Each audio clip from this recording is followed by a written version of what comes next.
They definitely have just put in so much work, so many miles, so many door knocking, so many events. Yeah, it's just been so cool to see and be a part of, and definitely was a huge part of my team as well. And wouldn't be here without. It's a huge team effort, right? And so I'll try to stay short and quick because there are so many other great people to hear from here today. But just a little bit about my story, and then just maybe a few quick little tips here and there of maybe some things to be thinking about if you even just have it in the back of your brain to just even get involved, right? Because maybe running for office isn't for you, but just getting involved in a campaign is so important. So real quick, 2016 happened, the election, and I was like, okay, I have to get involved. At the time, I'm from here, from Rapid City, proud product of public schools here in Rapid City, and educator for over a decade.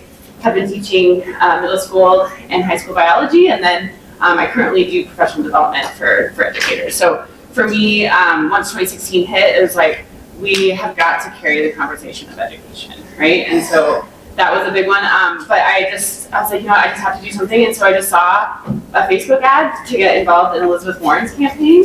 And I was just like, yes. And it was so fun because I was new to Boston, and so I didn't know a lot of people. And I got to go into people's homes and do phone banking and tour the city. And I just met so many people I never would have ever have met if I hadn't gotten involved in that campaign. And I was just doing little things, right? Like just phone calling. I maybe talked to out of the thousands of phone calls that I made, I maybe only actually talked to 10-ish people. I left a lot of messages. And so, it's these things that you can do that even if you're shy or nervous or whatever, it doesn't require a ton of, there's just so many things you can do to get involved in a campaign. So anyway, moved back here to Rapid City, got involved in Christine Stephenson's campaign, and she ran for the same position that I have and was 100 votes close to winning back in 2022. And so got to see with her it could happen here in Rapid City, and that it is possible.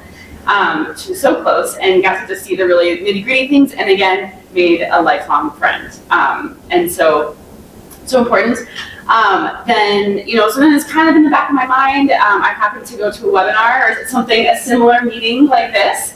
It was on Zoom, and it was Contest Every Race. And that was really great because they talked about how, you can run just to carry a conversation, right? If you have an important issue that you're passionate about, you don't have to run for yourself, run for that issue, right? Which of course, but for some reason, at that moment, it just really clicked for me, I can run for education. Because I don't want it to be about me, I want it to be about running for education. And then also in that webinar, they talked about how, because I thought you needed to have a lot of time and a lot of money to run for office. I didn't have any of those things. And so, they just really talked about some strategic things to do of how to set boundaries, how you can, set fundraising goals and just what's realistic and what's not.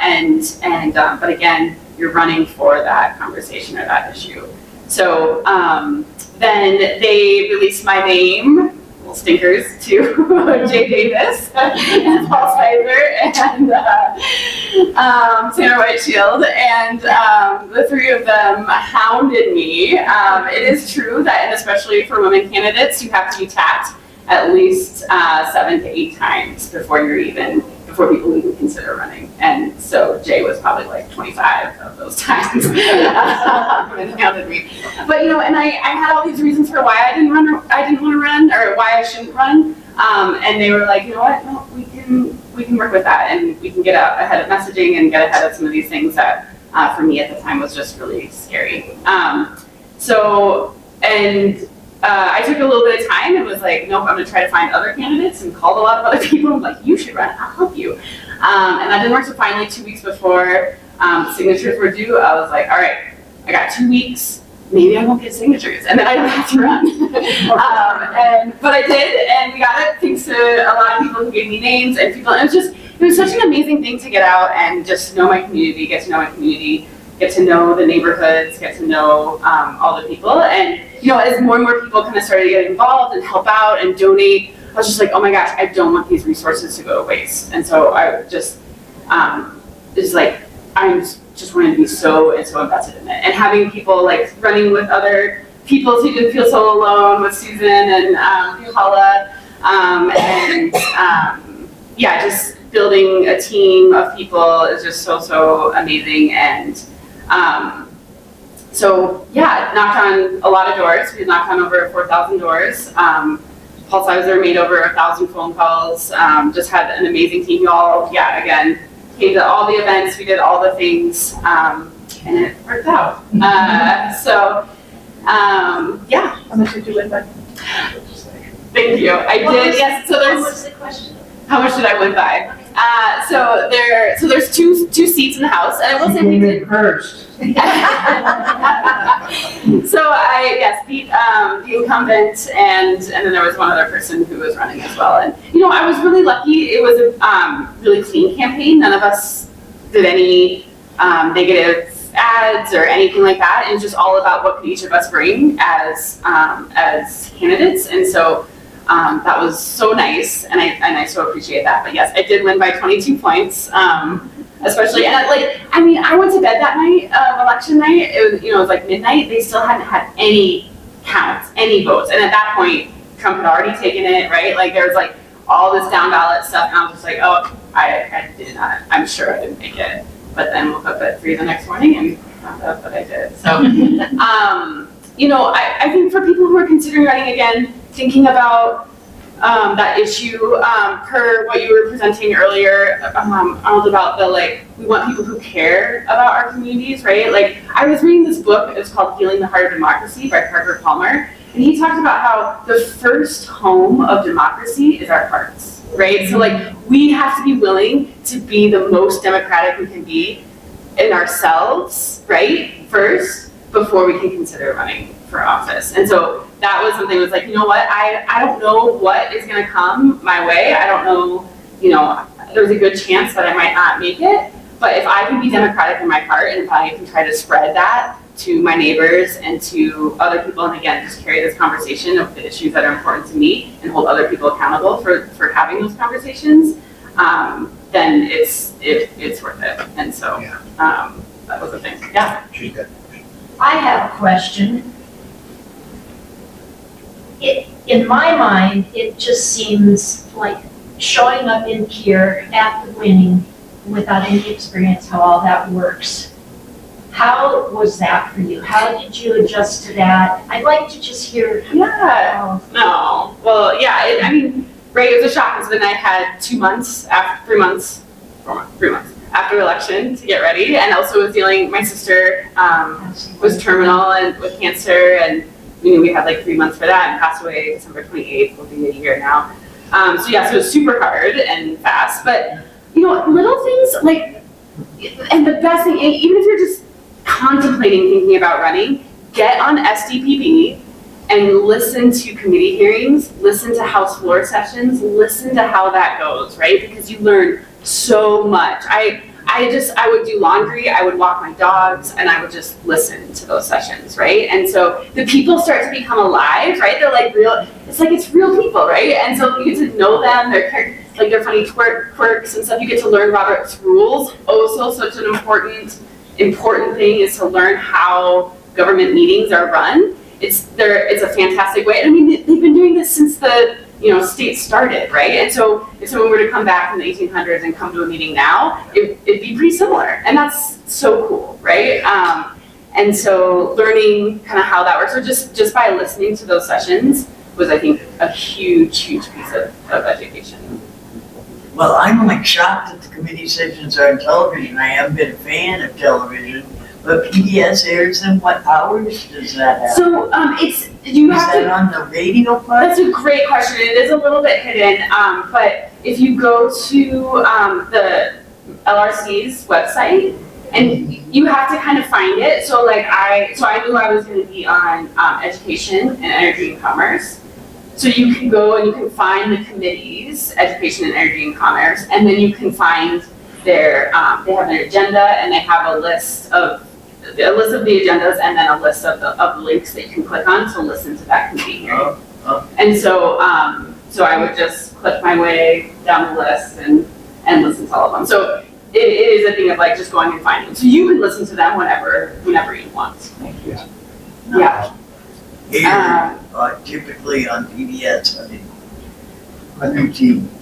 You have to The dig four for sessions it, are here. hell, or. The floor sessions, those are on TV, and again, you can find them by going to the house, there's a house, like the, representative site, and then there's a Senate site, and you can go and watch those there. And then some things are aired, like the governor's, the budget address was aired on TV, but, so anyway, for those of you who are thinking about running, definitely start doing that, right? Start listening to that, start learning Robert's rules, and then, just going to events. That was the other thing.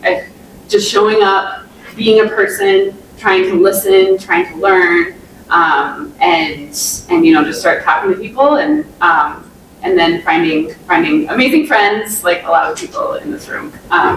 So yeah. I'd like to just recap on what took place in District 32. There has never been a Democrat since 2013, 18 years. 18 years. This is an example of what can take place when we get together. There was 3 Native organizations that got together, okay? There was Group Council, Oceti Sakowin Howaste, and Resilience United. I worked with all 3, and so did Jordana and myself, and Food Council, they, canvassed the whole north side. United Resilience was registering voters. We were feeding the homeless and just talking to people on the street. We also went to the colleges and the schools and gave presentations.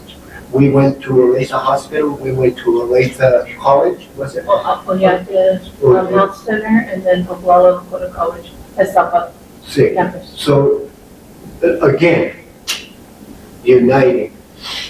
This is what happened. She did an absolute wonderful job in canvassing the neighborhood. Yeah. And those are the things we all have. We work as a team. Yeah. if one of those groups hadn't been involved, she wouldn't have got in. Just one group would have been missing from that, we would have got it. If she wouldn't have canvassed the neighborhood, she wouldn't have got it. So this is just an example of what can take place when we unite. You had. I looked at the results. You ran against 2 Republicans. Yes. How does that work? I mean, in that district, is there any way to run? Or? Yeah, so great question, and I was one of the first. It was one of the first times that one Democrat had ever run. Before, normally there's 2 Republicans and 2 Democrats.